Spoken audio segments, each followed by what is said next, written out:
Yang pertama yaitu embriologi. Manusia, perkembangan embriologi. Embriologi merupakan bagian dari kajian biologi perkembangan. Jadi biologi perkembangan itu sendiri adalah ilmu yang mempelajari tentang perubahan progresif, struktur, dan fungsi tubuh dalam makhluk hidup. Dengan Sadler mengilustrasikan embriologi dengan sebuah contoh adanya perubahan sebuah sel menjadi seorang bayi saat masih dalam kandungan ibu.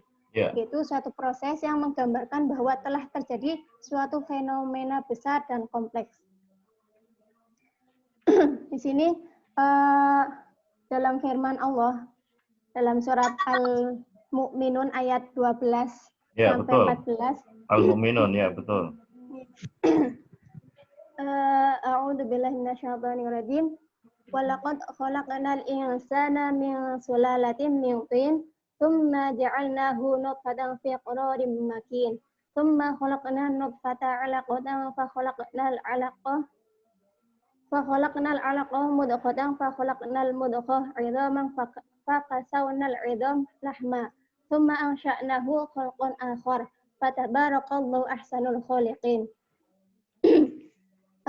Artinya, dan sesungguhnya kami telah menciptakan manusia dari suatu saripati berasal dari tanah. Kemudian kami jadikan saripati itu air mani yang disimpan dalam tempat yang kokoh, yaitu rahim. Kemudian air mani itu kami jadikan segumpal darah. Lalu segumpal darah itu kami jadikan segumpal daging. Dan segumpal daging itu kami jadikan tulang belulang. Lalu tulang belulang itu kami bungkus dengan daging. Kemudian kami jadikan dia makhluk yang berbentuk lain. Maka Maha Suci Allah pencipta yang paling baik. Kemudian di sini juga dalam hadis yang diriwayatkan oleh Bukhari Muslim dari Abu Abdurrahman Abdullah bin Mas'ud radhiyallahu an berkata, Rasulullah SAW menyampaikan kepada kami dan beliau adalah orang yang benar dan dibenarkan. Sesungguhnya setiap kalian dikumpulkan penciptaannya di perut ibunya sebagai setetes mani selama 40 hari. Kemudian berubah menjadi setetes darah selama 40 hari, kemudian menjadi segumpal daging selama 40 hari. Kemudian diutus kepadanya seorang malaikat, lalu ditiupkan kepadanya ruh, dan dia diperintahkan untuk menetapkan 4 perkara, yaitu menetapkan rezekinya, ajalnya, amalnya, dan kecelakaan atau kebahagiaannya. Dari ayat surat Al-Mu'minun dan hadis di atas, itu disimpulkan bahwanya perkembangan embriologi itu terjadi dengan beberapa tahap. Penemuan para ilmuwan embriologi. Yang pertama itu nutfah. Nutfah itu sperma laki-laki dan sel telur perempuan yang telah bertemu dan terjadi pembuahan. Air yang tersusun dari berbagai campuran tersebut juga telah disebutkan dalam Al-Quran surat Al-Sajdah. Itu yang artinya yang membuat segala sesuatu yang dia ciptakan sebaik-baiknya dan yang memulai penciptaan manusia dari tanah, kemudian dia menjadikan keturunannya dari saripati air yang hina. Di sini menurut ilmu kedokteran yaitu ketika nutfah dan nutfah atau sperma yang keluar itu berjumlah 300 sampai 400 juta spermatozoa. Tidak semua akan bertemu dengan ovum di dalam rahim, namun sebagian kecilnya saja. Ini menurut ilmuwan. Kemudian dalam hadis Rasul juga dijelaskan bahwasanya tidak dari keseluruhan cairan yang ditumpahkan manusia dibuat, namun sebagian kecil saja. Jadi sebelum adanya penemuan dari ilmuwan modern itu sudah dihadiskan oleh Rasulullah. Kemudian yang kedua yaitu alaqah, sesuatu yang melekat.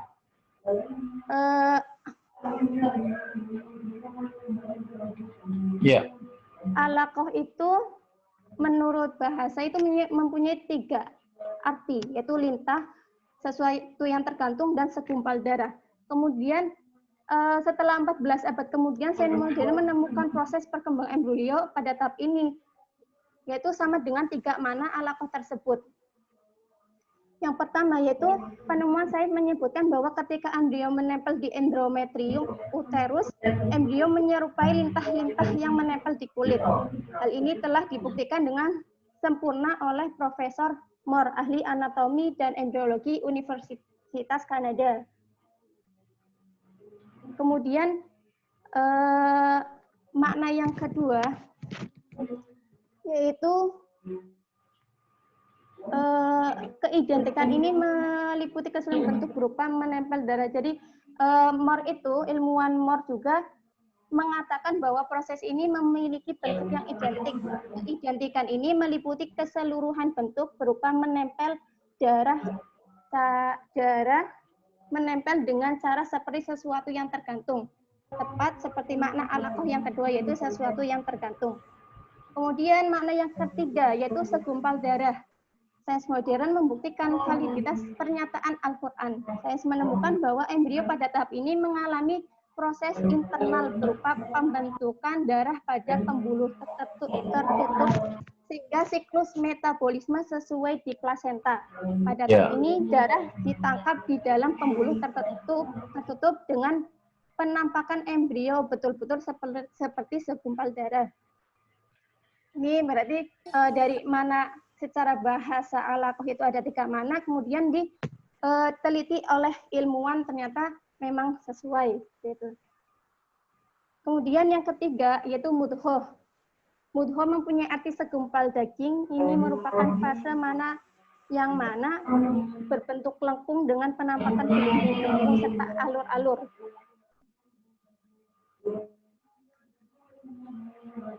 Nih. Kemudian yang 4 yaitu izam dan lahem. Pada tahap ini pembentukan tulang mendahului pembentukan otak-otak. Apabila tulang belulang telah dibentuk, otak-otak akan terbungkus rangka tersebut. Ini dalam surat Al-Mu'minun ayat 14. Ya. Kemudian yang terakhir yaitu lafhur ruh, itu ditiupkannya ruh. Jadi setelah proses itu sempurna, kemudian Allah mengirimkan malaikat untuk meniup ruh. Nah, bagaimana mungkin seorang Nabi Muhammad yang ummi itu mengetahui semua rincian proses canggih embriologi ini 14.000 tahun yang lalu, sementara sains modern baru bisa mengetahui semua ini setelah penemuan mikroskop yang digunakan pertama kali oleh Ham dan Leeuwenhoek untuk meneliti spermatozoa pada tahun 1677. Ya, ini siapa yang menginformasikan semua ini kepada seorang nabi yang ummi selain sang kreator, yaitu Allah Subhanahu wa Ta'ala. Kemudian yang kedua mengenai anatomi manusia.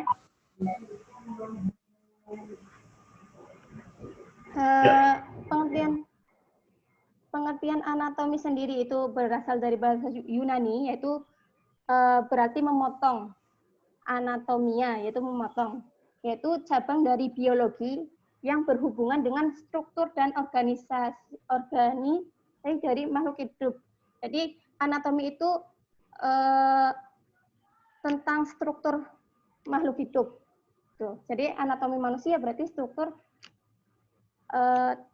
manusia, tubuh manusia. Ini dalam surat As-Sajdah.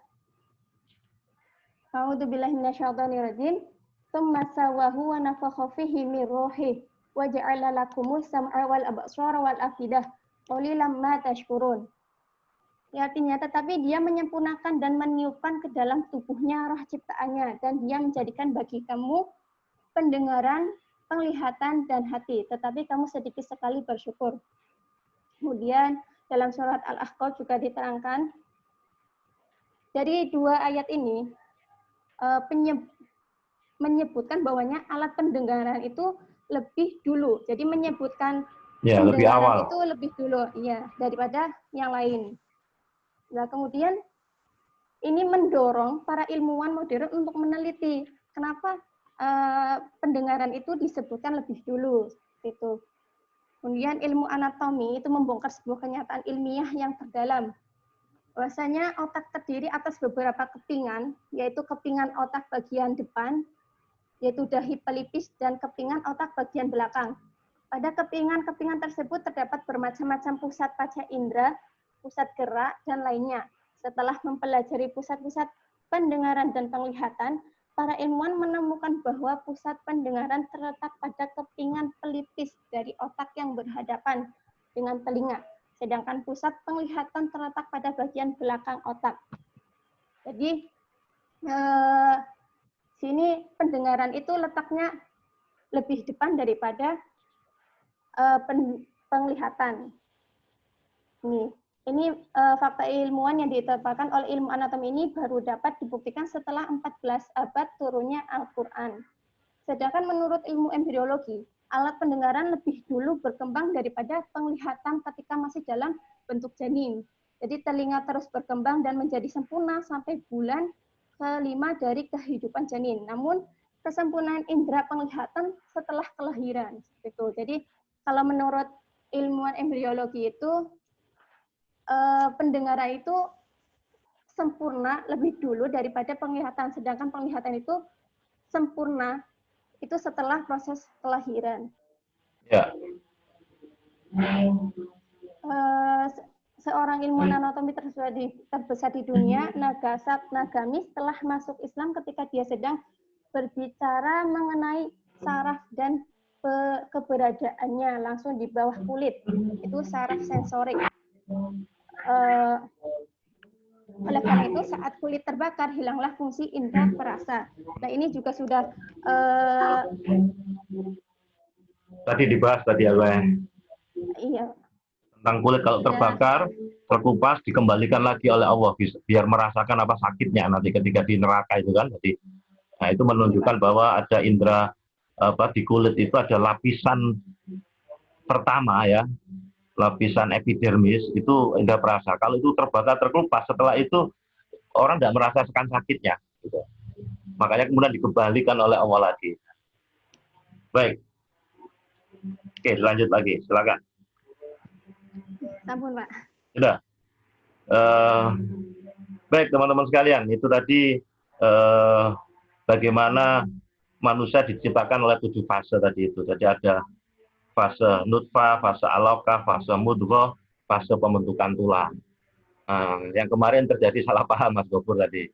Jadi fase pembentukan tulang itu adalah bukan fase awal, tapi dia bagian dari proses penciptaan manusia.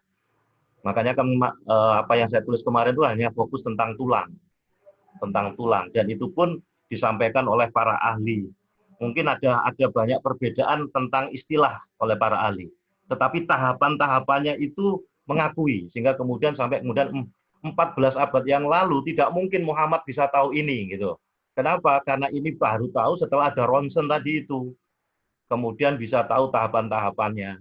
Kemudian istilah-istilahnya, kemudian bagaimana dikonektingkan dengan sains, dan ternyata tahapan ini benar gitu. Sehingga kemudian ada beberapa yang masuk Islam, ada yang beberapa mengatakan tidak mungkin, berarti itu bukan buatan Muhammad, berarti Al-Quran itu memang kitab suci. Nah ini kan semakin memperkuat kebenaran an-nubuwah baik dari Al-Quran maupun as-sunnah.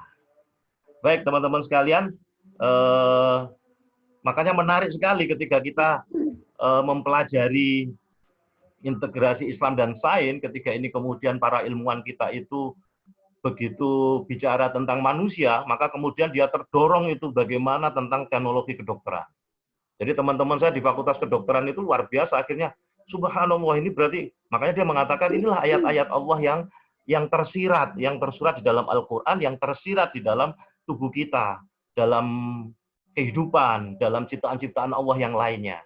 Maka ada ayat-ayat kauniyah dan ada ayat-ayat qauliyah. Baik, mungkin ini teman-teman sekalian, monggo kalau ada yang ditanyakan pada pemateri, Silakan. Kalau tidak ada, saya akan sampaikan materi bagaimana kita meningkatkan kompetensi. Monggo, silakan kalau masih ada. Nanti absennya seperti biasa, yang aktif bertanya dikasih kode saya, sehingga karena kita tinggal 1 kali pertemuan, mudah-mudahan insya Allah minggu depan, sehingga kemudian seluruh makalah bisa masuk, sehingga saya bisa setor nilai sudah. Anda nanti sudah masuk semester 3, Anda sudah mulai ada apa itu? PKL ya, kalau bukan namanya PKL, apa, uji kompetensi lapangan. Kemudian Anda sekarang sudah mulai menyusun, sekarang sudah memiliki gambaran tentang bagaimana menyusun proposal tesis. Jadi saya berharap jenengan sudah mulai menemukan objek penelitian, masalahnya, sehingga kemudian segera cepat lulus ya. Karena kalau lulusnya nunda kan bayarnya juga nambah ya kan? Ya, bayarnya nambah tuh, tidak bayar, hanya daftar ulang saja. Kalau di UIN Sunan Ampel misalnya kalau molor itu kan dia tidak bayar SPP, hanya bayar untuk daftar ulang saja. Tapi saya berharap semuanya tidak molor, selesai tepat waktu, dan kemudian bisa mengamalkan ilmunya. Baik-baik. Amin. Teman-teman sekalian, saya akan sampaikan bagaimana kita meningkatkan, bagaimana dari integrasi Islam dan Sains ini, saya akan mencoba melakukan sebuah eksplorasi. Kalau kita mau meningkatkan kompetensi kita, melejitkan potensi diri kita, maka harus ada pola. Lah, polanya adalah seperti pola sepak bola modern. 1, 3, 4, 3. Nah, coba hitung 11. 1, 3, 4, 3. 1 itu penjaga gawang.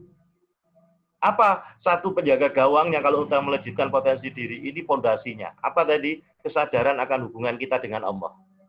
Keyakinan kita bahwa kita adalah mahakarya Allah yang luar biasa. Dari 300 juta sel sperma bapak kita masing-masing. Hanya yang hebat, hanya yang kuat, sampai di sel ovumnya ibu kita. Berarti kita sejak lahir sudah sang juara. Maka keyakinan kita bahwa kita ini adalah ciptaan Allah yang luar biasa, ini harus menjadi pondasi. Kesadaran akan hubungan kita dengan Allah. Sebab inilah yang nanti menyebabkan kita bisa menjalani hidup dengan penuh semangat. Maka ini saya letakkan pondasi pertama. 1 tadi, penjaga gawang. Kemudian yang kedua, teman-teman sekalian, tidak cukup kemudian kita punya keyakinan, tetapi kita harus punya amal. Lah, amalnya harus soleh. Bagaimana amal yang soleh? Saya kemudian coba definisikan dalam manajemen modern. Jadi amal yang soleh itu yang pertama memang harus dilandasi dengan iman. Kalau saya bahasakan modern, yang kedua tahu caranya benar. Sudah dilandasi iman, caranya benar. Tidak ngawur, tidak bertentangan dengan aturan Allah dan Rasul. Maka kalau dalam ilmu manajemen modern, maka kalau kita ingin melejitkan potensi diri kita, maka tidak cukup kita punya keyakinan saja. Tetapi kita harus kerjanya, amalnya harus amal profesional. Nah, amal yang profesional itu teman-teman sekalian, agar kita bisa profesional, maka kita harus meningkatkan kompetensi. Jangan catat, peningkatan kompetensi itu ada 3. Jadi orang dikatakan meningkatkan kompetensi, 1, meningkatkan knowledge, pengetahuan. 2, meningkatkan skills, keahlian. Dan yang ketiga adalah apa? Meningkatkan karakter, integritas. Nah, banyak orang kita itu pinter, punya skill, punya kemampuan, punya ilmu. Tetapi kalau karakternya jelek, dia tidak memiliki integritas, maka berarti dia belum memiliki kompetensi. Jadi kompetensi itu isinya 3. Kalau kita ingin profesional, maka kita harus meningkatkan kompetensi. Agar kita bisa meningkatkan kompetensi, maka kita harus profesional, kan gitu. Bagaimana meningkatkan kompetensi? Maka kompetensi ditingkatkan dengan cara meningkatkan knowledge, pengetahuan, meningkatkan skill, keahlian, dan karakter. Maka ini saya katakan penjaga gawang. Kalau kita mau meningkatkan kompetensi, berarti kita profesional kita naik, valensi kita naik, maka level kita naik. Kalau levelnya naik, maka fasilitas mesti ngikut. Kalau orang Jawa dulu bilang, le nek wadahmu luas, isi ngikuti wadah. Saya ulangi, le nek wadahmu luas, almarhum ibu dulu, le nek wadahmu luas, isi ngikuti wadah. Artinya apa? Kalau kita mau meningkatkan kompetensi kita, meningkatkan pengetahuan, meningkatkan skill, meningkatkan karakter, maka itu artinya level kita naik, berarti wadahnya luas. Kalau wadahnya semakin luas, maka isi akan mengikuti, maka fasilitas mesti mengikuti. Itu hukum alamnya harusnya. Nah, yang terjadi banyak sekarang orang kepingin ini itu, tapi dia tidak mau meningkatkan kompetensi, dia tidak mau meningkatkan level, dia tidak mau meningkatkan wadah. Maka yang terjadi banyak orang menghalalkan segala cara. Maka tadi, pola untuk melejitkan potensi diri tadi, satu, kesadaran akan hubungan kita dengan Allah. What view-nya tadi itu. Kemudian bagaimana kita meningkatkan kompetensi? Kompetensi itu ditingkatkan dengan 3 tadi. Meningkatkan pengetahuan, meningkatkan keahlian, dan karakter. Banyak orang punya pengetahuan, punya skill, tapi kalau karakternya jelek, maka dia akan ditinggal oleh banyak orang.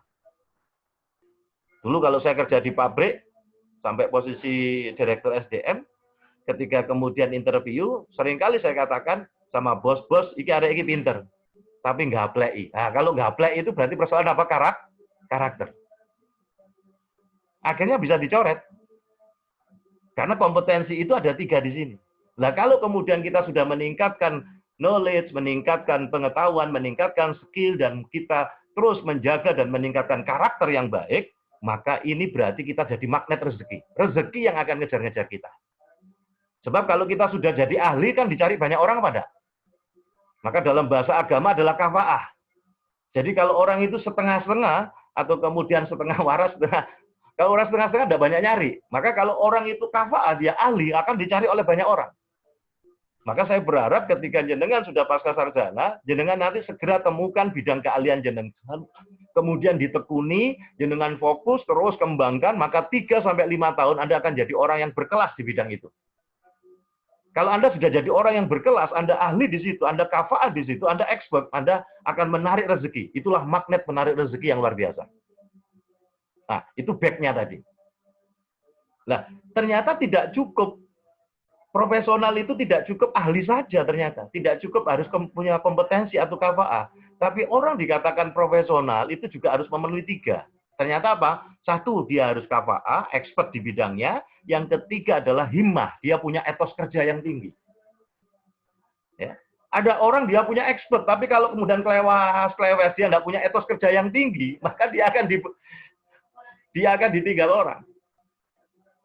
Jenengan masih ingat kalau di desa, ya, kalau di desa kita pernah napeni gabah apa enggak? Gabah itu kalau tidak terisi gimana? Kalau napeni gabah itu, kalau dia tidak terisi ke pinggir kan? Kalau sudah ke pinggir dibuang apa enggak?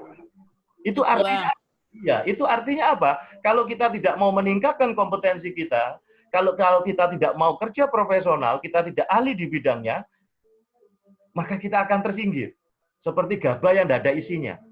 Dunia ini pertarungannya sangat ketat sekali. Seperti ketika kita lahir dulu, dari jutaan sel sperma tadi itu hanya 1, hanya yang kuat sampai di sel ovumnya ibunda kita masing-masing. Nyampe saja kalau tidak ditolong oleh Allah mati kan gitu. Maka jadilah sigot, membelah tadi ada fase tadi. Ada berapa fase tadi itu. 9 bulan lahirlah kita. Maka sejak lahir kita ini juara.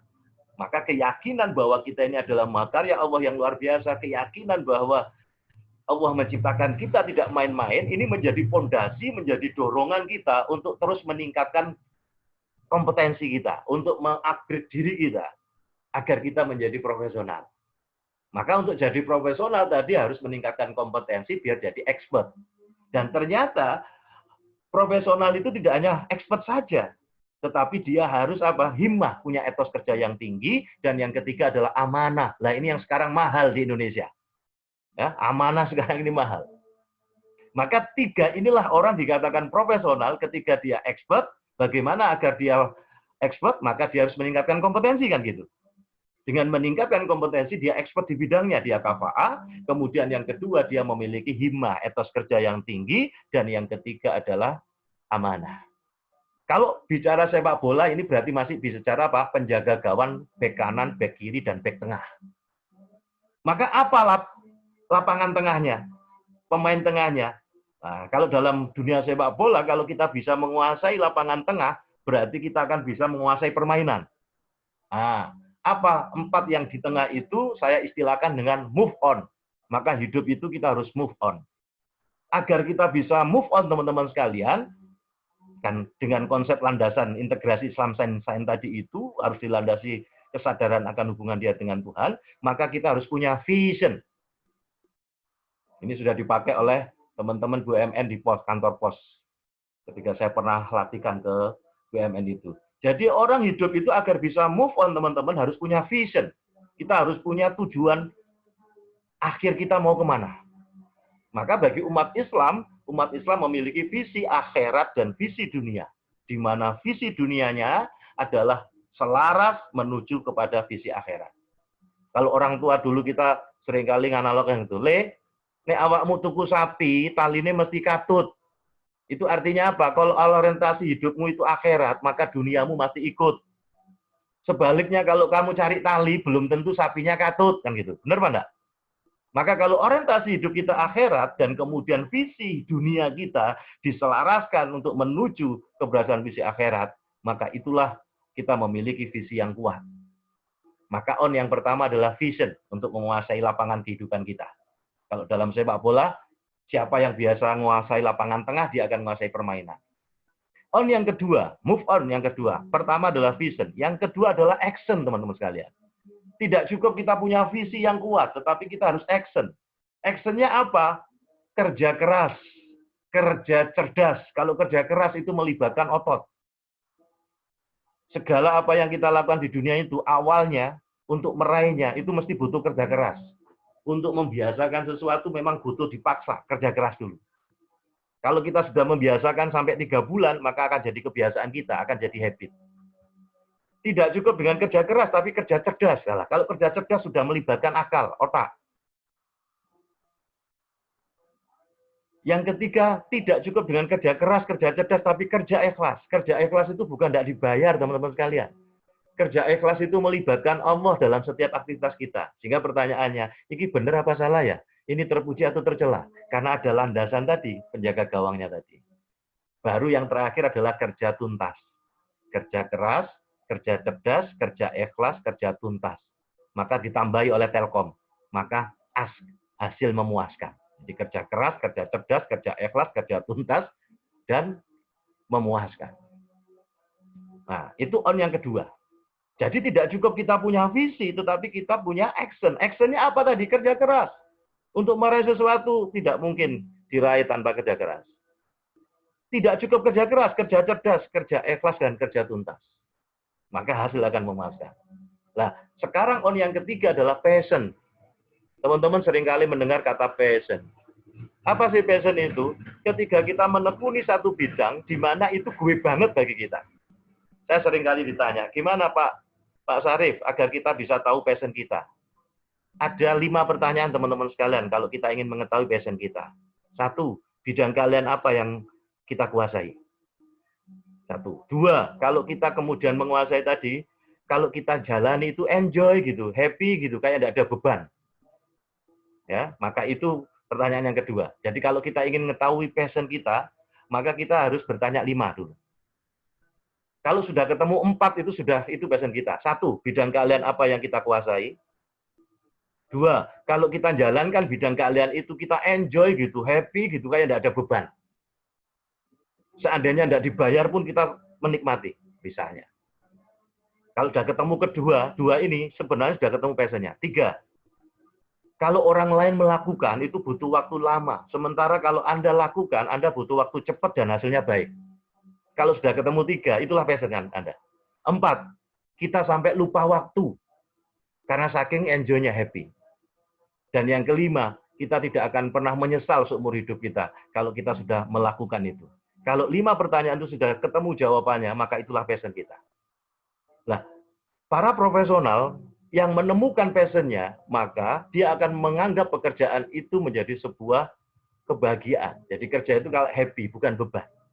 Tapi orang kalau bekerja tidak ketemu passion-nya, hari Senin itu stres. Waduh, di Senin ini meneh. Gitu. Maka passion itu penting. Saya seringkali sampaikan pada mahasiswa saya, sejak awal kalau sampai hari ini, jenengan belum ketemu passion-nya, segera ditemukan. Karena kalau sudah ketemu passion-nya, kita akan enjoy, kita akan menjalani hidup itu luar biasa. Karena kita bekerja sesuai dengan passion-nya. Ada 5 tadi pertanyaan.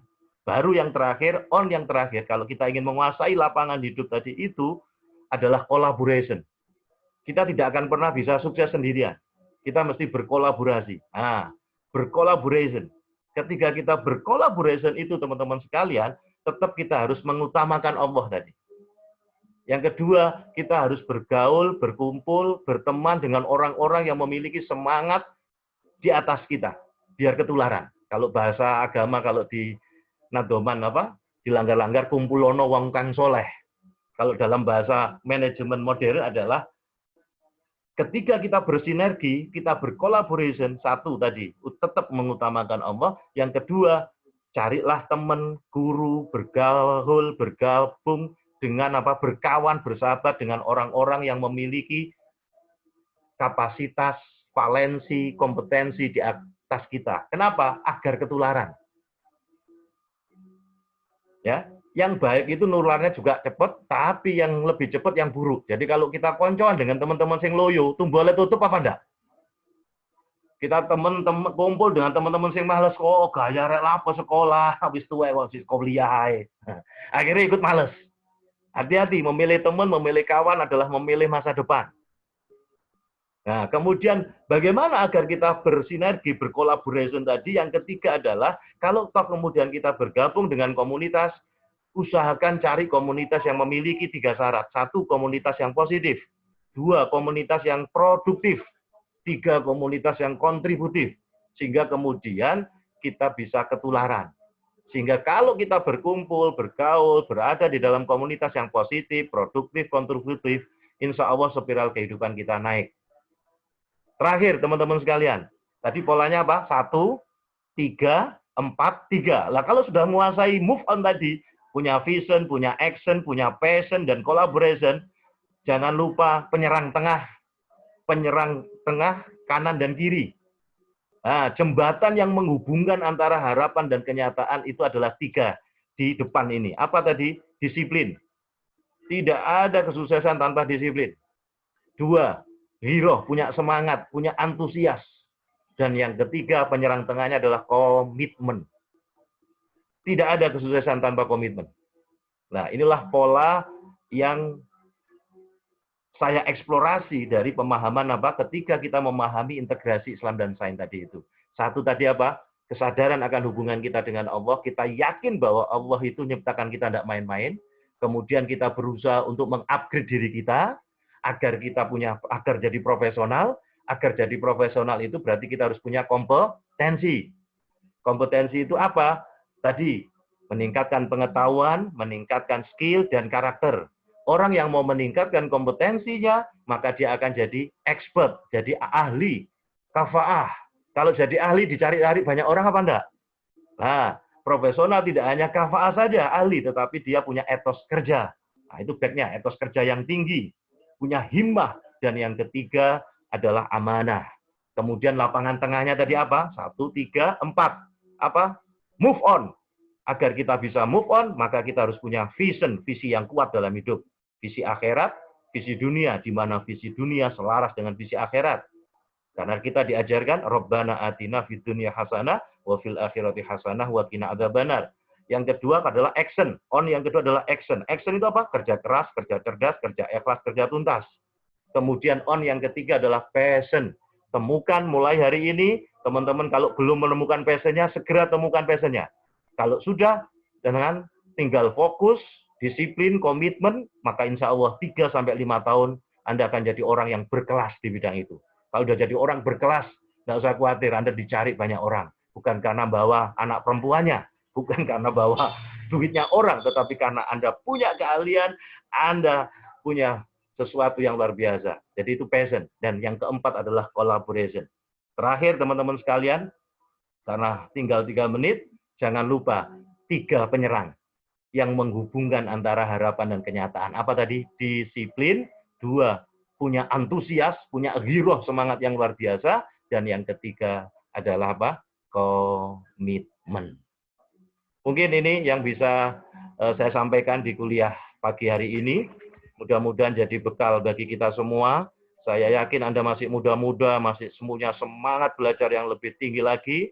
Mudah-mudahan Anda mendapatkan keberkahan ilmu, keberkahan rezeki, dan keberkahan hidup Anda bagi kita semua. Sukses untuk Anda semua. Wassalamualaikum warahmatullahi wabarakatuh.